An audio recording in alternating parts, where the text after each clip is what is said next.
la verdad es que la formación previa es muy heterogénea.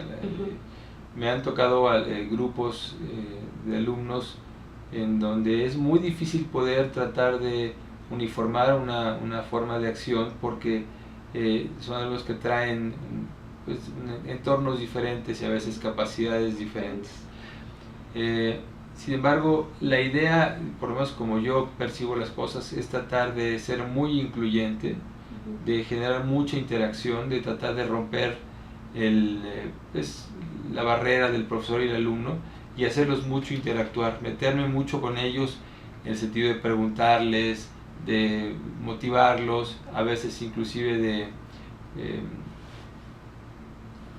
instigarlos a que traten de desarrollar una cierta habilidad o de buscar un cierto conocimiento a través de, dentro de lo posible,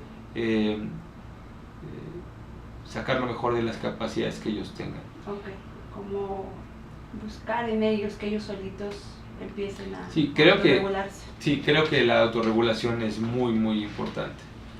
Desafortunadamente creo que nuestros sistemas previos no ayudan a que el alumno traiga ya una posibilidad real de buscar la enseñanza por sí mismo. Seguimos teniendo sistemas de mucha dependencia del profesor y a mí me gusta tratar de romper eso, porque si tú logras que el alumno pueda desarrollar ciertas habilidades de búsqueda del conocimiento y de obtención de la información, vas a tener gente que a lo largo de su vida va a saber cómo poder enfrentarse a un problema clínico.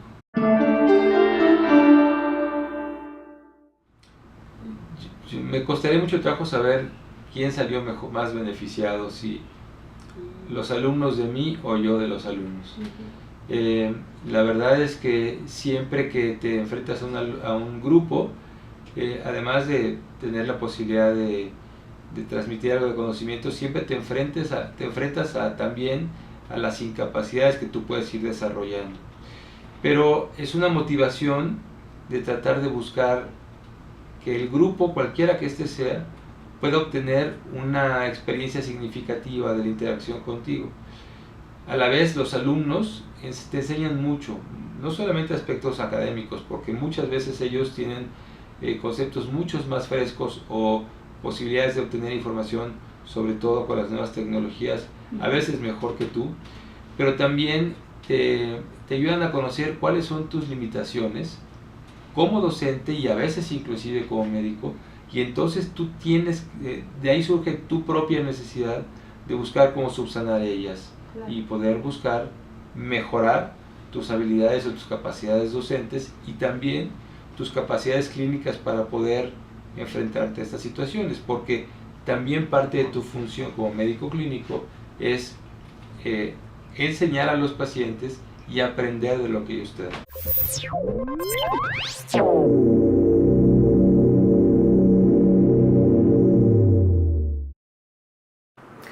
Yo no creo en las exposiciones magistrales. Me parece que ya a estas alturas no es posible que sigamos pensando que la forma de que el alumno aprenda es a través de que tú te levantes y des una clase. Recuerdo que un profesor de hecho de la prepa nos decía que esa forma de exposición magistral es la manera que pasa la información del cuaderno del profesor al cuaderno del alumno sin pasar por el cerebro de ninguno de los dos. Entonces yo creo que desde luego necesitas dar un encuadre teórico, necesitas dar información a partir de la cual el alumno pueda aprender. Lo ideal, que desafortunadamente sigo pensando que hasta este momento no es lo que sucede en la gran mayoría de los casos, el alumno debería llegar con algo de información para poder simplemente favorecer que en la clase hubiera discusión sobre el tema y no solamente que lleguen a ver lo que el profesor tiene que decirles. Y a pesar de que tienen los temarios, creo que sigue siendo por mucho lo más frecuente que el alumno llegue sin haber preparado sus clases.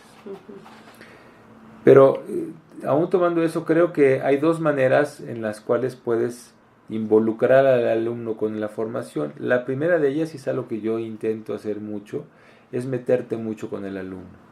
O sea, preguntarles, hacerlos interactuar, debatir con ellos sobre un tema, sobre su respuesta, hacerlos que se levanten y expresen su opinión, inclusive a veces que ellos hagan las exposiciones, como para tratar de que se den cuenta de la importancia de su participación en su propia formación. Ujú.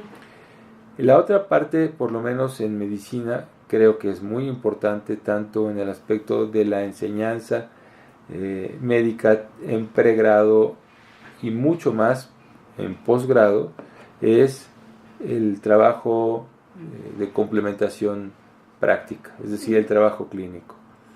Creo que debe ser muy importante que el profesor tenga entendido que necesita darle el tiempo que el alumno requiere para ver cómo hacen las cosas. Ujú. Lo que me toca ver tristemente muchas veces es que los grupos de pregrado se vuelven solamente alumnos que van a tomar clases y los profesores nunca los acompañan a ver pacientes o a llevar a cabo algún tipo de prácticas. Los encargan cuando mucho con los residentes, pero pocos son los profesores que les dan el tiempo para tratar de lograr con ellos un aprendizaje significativo que en teoría tendrían que ser ellos los que lo darían, Ujú. sobre todo tomando en cuenta que son los médicos con la mayor experiencia. Me parece que ese sistema en el cual el profesor se vuelva un tutor real del aprendizaje del alumno es el que debe de prevalecer, y hay que buscar esquemas en los cuales el profesor también tenga la oportunidad, por sus grandes cargas laborales, de tener el tiempo para dedicarle a sus alumnos. Otra cosa que creo que también es muy importante es que dentro del programa se establezcan sesiones de discusión, ya sea de casos clínicos o de artículos, en los cuales el alumno pueda aprender o pueda desarrollar su capacidad de análisis de la información, Sí. Ujú. por un lado, y de deducción. Y eso a veces no se da con la frecuencia que se debería. ¿Por qué crees que eso no se da? Porque implica un mayor esfuerzo. Implica que el alumno tenga que equivocarse muchas veces al principio, o que le cueste trabajo llevar a cabo ese razonamiento, y a veces el profesor prefiere decírselos a tomarse el tiempo para que se desarrolle. Y por otro lado, los alumnos, probablemente por su formación previa, tienen a veces miedo de decir cosas o de presentar opiniones que puedan considerarse como inválidas, sin darse cuenta que justamente aún esas opiniones inválidas que se pudieran generar son parte muy importante del proceso de enseñanza-aprendizaje. Y la otra cosa que además creo que es un peligro de contar con las tecnologías o las herramientas de búsqueda de la información modernas, es que es mucho más fácil que te den la información lista.